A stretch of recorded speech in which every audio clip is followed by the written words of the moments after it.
What is up, fellas? JPS delivers here. Number one in the country. The boys are back in town. They're back home against Northwestern. Lee Corso in the panel with Kirk Herbstreit. And, of course, Brad Nessler with the broadcast commentators for EA Sports. Today brought to you by EA Sports. Well, team's number one in the country. Just went through three of them, pretty much by far the most difficult matchups. It's kind of weird, though. Let's look at the standings after this right here. Kind of, some of these teams, Ohio State, only losses against us. But Penn State and Wisconsin have now lost 3 games. Mind you, technically, let's just consider that 2 losses by them since Ohio State. Opportunity cost, y'all. This is how economics works, baby. It's how everything works. Opportunity cost is that those 3 losses, technically you can count them as 2. Because eventually, they're all going to have to play each other. Ohio State won those games. We beat the shit out of Ohio State, so prison rule says that, we have a good resume, at least from those 3 games. Everybody else in the Big Ten, we'll just have to see Minnesota next week, but we're focusing on this. This Iowa team, been playing solid defense, I'd have to say, against, drop pass right there, got lucky. But just heading into this, it's a eerie feeling, number one team in the country, gone through the hardest part of the regular season schedule. But there's 3 or 4 teams that are undefeated. And also today, you're going to see explosiveness like no other from this man. I mean, Tyreek Hill doesn't hold a fucking dime to this dude. Tyreek Hill doesn't hold a dime. Dante Hall doesn't hold a dime. I'm going to say Devin Hester doesn't hold a dime to this man, wide receiver number 88 on the day. There's more to come from this game, and I'm not just saying this because, we're only not even a minute into the first quarter. But this team, Northwestern, I don't remember how things panned out last year. I'm pretty sure it was a decently close game. It was on the road, obviously, since we're at home this year. But B.J. Simmons' boys haven't even taken the field, considering it was a punt return for a touchdown. Beautiful user swat right there. So defense not doing too bad. This is kind of a spread offense right here. Getting it on 4th down, and then they try to start some fucking trickery. Y'all thought it was another punt return for a touchdown. What are the odds the dude gets 2 in a game? I don't think that's happened yet. But Northwestern, hey, you're playing the number one team in the country. They've got balls. I like balls. If anybody can quote which movie that's from, go ahead and do it in the comments. But again, B.J. Simmons, funny enough, we say he's a dual threat quarterback, even though his arm has, been the part that's fucking up. And again, like I said, his arm's fucking up. It's this decision-making. Because the dude's got a rocket for an arm. My decision-making has been shit throwing the football with him. It's been a shame having this, because it's the reason why I feel eerie. Because, there's going to come a point that this defense, let's say we make it to the national championship game. Got to play Minnesota in what is a rivalry game at the end of the year, which is next week technically, since this is the 11th game of the season. And here we go, Mr. Benson, user pick. And I thought he was going to take it to the house. Yeah, I know, hate to spoil it right there, but as you can see, he was in the zone. I thought maybe with him being in the zone, they improved his speed. But again, he's kind of like a Jamie Trotter, Zach Thomas type middle linebacker. He's a stud. This is a true freshman. This guy leads the team in tackles. I'm looking forward to using him for the next year or two, at least the next season. Just to see how he improves. He was 78 overall headed into camp, preseason camp as a freshman, starting as a true freshman, and then now I think he's at like 81 overall. This team, if you're number one team in the country, especially coming into the season to where I think now we're at a 15-game winning streak before this game right here, heading into this game, to where this team is improving, in pretty much every aspect. And again, I thought these dudes were going to chase us down. And then wide receiver 9, baby. I can tell you what, I talked a lot of shit on this man. There you go. New record for longest run. I don't think that is accurate at all. I don't even think that was accurate at the start of 2007 when this video game came out. I think anybody else knows that when you play these NCAA games, it's like 80 yards is the longest run ever, and it's by a Kansas running back. And you're like, no. There's no way Kansas holds the record for fucking anything that means a damn. At least for, this ain't college basketball.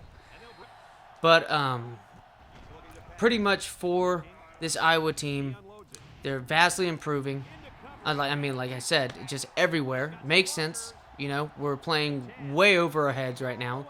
This defense is technically not as good rating-wise as the offense. The offense is A+. That's because the two wide receivers are in the 90s. We got a running back who he hasn't even been utilized, but more so his efficiency hasn't really been there. Also, too, again, opportunity cost always coming up. Drop pass right there by number 83. It's kind of been the game in a nutshell so far for this team. Oh, yeah, I talked about look at this fucking cut move. Beautiful move.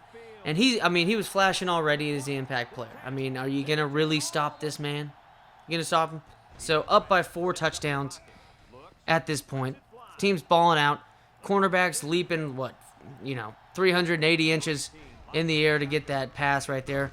So that's impressive. This team's playing really well on defense. Offense, though, hasn't been all too stellar. I know that nice run by B.J. Simmons, but we haven't been really able to do too much with this impressive running back. And I know I say that after, it's like the same thing as wide receiver 9. Wide receiver 9 has done amazing now. He's caught that big touchdown to create momentum against Ohio State. He also, is like the leading tackler on the offense since B.J. Simmons has now thrown like 20 interceptions on the season. At least it's not 30 compared to last season, so I'll give it that. Horrible blocking, though. I think the dude wants to try to score touchdowns in his own right. Wide receiver number 88, because that should have been a touchdown if the block is there. And here we go, B.J. Simmons. Again, look at that, man. If he gets that block on the outside, that's another touchdown. Again, I swear, he was doing it on purpose, because there you go, setting it up beautifully. You're going to see a mistake made later on a go route as well. That's the thing, is that this game is simple. These games are simple in PlayStation 2, especially compared to now, even though now has shit Madden games and whatnot. Honestly, NCAA 14 is awesome. It's awesome that they still keep the servers up for that, which makes sense because, servers get taken down for older games because they want you to buy the newer games, and, it's a smart tactic. It's not illegal for them to do. I think it sucks. But, that doesn't take away the fact that, they're going to release a game every year. Enough people buy it anyways. But, could have a couple tens of thousands that end up buying the game again just because servers were taken down. And then here we go, B.J. Simmons on the outside. Thought he was going to get another touchdown, but it is what it is. And then, terrible pass. Terrible pass. Terrible passes, terrible decision-making. 3 interceptions now on the day. B.J. Simmons, man, it's just, he's killing it on the ground. I think this option attack has been really interesting considering Iowa doesn't really play with such an attack. And here we go, wide receiver number 80. Again, took a bad angle on that one. Should have been caught. But it is what it is. I'd rather be bitching up by 5 touchdowns than bitching, and we have to make a game-time touchdown drive, like John Elway with like fucking 2 minutes left. 2-minute drill. I don't want to deal with that shit. I'm glad this defense is showing up. Special teams, wide receiver number 88 now with 3 touchdowns. 3 overall touchdowns on the day. Yeah, let's make it 4, fellas. Let's fucking make it 4. He has 3 punt returns for touchdowns. I think, what's the most punt returns? What's the record for most punt return? And then also 2 straight plays from scrimmage when you take away kickoffs. But get the punt return, kickoff return. I think it was a touchback. And then a pick 6 by our sophomore right outside linebacker number 42. The dude's a stud. He's the impact player on this defense. It makes sense. Him and Benson are going to be a problem next season because we know for sure B.J. Simmons, regardless of what happens this season, beautiful sack right there. We're going to miss the one thing that's going to be interesting. We've been so good against the run. What do y'all think? Give me y'all's opinions. I'm going to show the roster. Where are we going to have to, utilize this defense? Because it's usually big plays in the passing game that we usually give up. Pretty good against the running game. I know Chris Beanie Wells in Wisconsin. What can you do? You can only slightly contain them. Can't necessarily stop those guys, especially a dude that good as Chris Beanie Wells, who also, too, Ohio State is 10-1, mind you. Oh, my God, what a tear. I thought he was going to pitch it, and I just wanted to do some bullshit. And that gives we need to get a shutout. Let's beat the fuck out of Minnesota next week. Because that's sad. They just replaced their senior quarterback. I mean, they're gonna be 5-6 at this point. It's gonna be interesting. I don't know who the last game of the season is. Their opponent for Northwestern usually. Kind of changed up on us. I don't think Minnesota was the last team to face last season. But whatever. It is what it is. And look at this play. That's how you block, baby. That's how you fucking block down the field. Those guys, I mean, if he's running 20 more yards, he's going to get tackled. But I was thinking of just tossing it to the running back and giving him like 67 yards for nothing. That sounds pretty fun.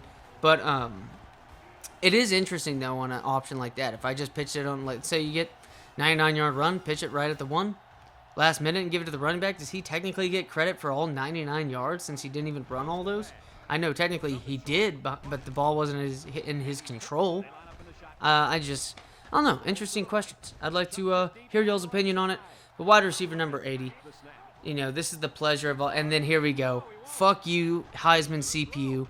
We're here to go for it at the start of the fourth quarter, mind you. It is, literally the first play in the fourth quarter. And we run the fake punt. And it really, I thought it was well covered at first. I thought nothing was going to happen out of it. But here we go. I think this team, like I said, this game relies so much on momentum.